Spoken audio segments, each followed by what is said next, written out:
Basta spicy. And spicy. Oh, yan guys, narinig nyo. She loves seafoods and a little bit of spice na ano. Super spicy. Super spicy. Kaya pala nagpunta ka ng Thailand. Meron doon parang Thai sauce.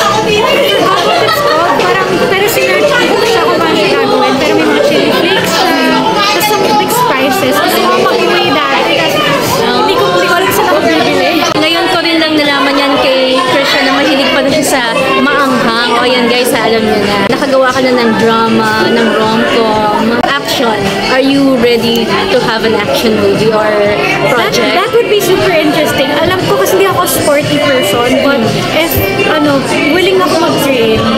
Kasi I like challenge. Like, I'm at this point na gusto ko talaga i-try yung mga bagay na kinakatakutan ako before. So, I'm game. Ano ang ma-expect namin sa'yo in the future? More projects. Meron na ba? May naka-line up for us. And also, I have an upcoming concert. Birthday concert. October 12 sa mismong birthday. October 12 is your birthday? Yes. October 9 ako! Wait, sabi na. What's the 9. 9-12. Para pala kaming Libra.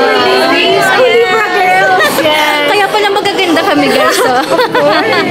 Hello sa viewers ni Miss Anna. Thank you so much for supporting her. And maraming salamat sa pag-consume ng kanyang mga content. And sana po ay matry mo yung bago Yogurino flavors namin ni Jerome.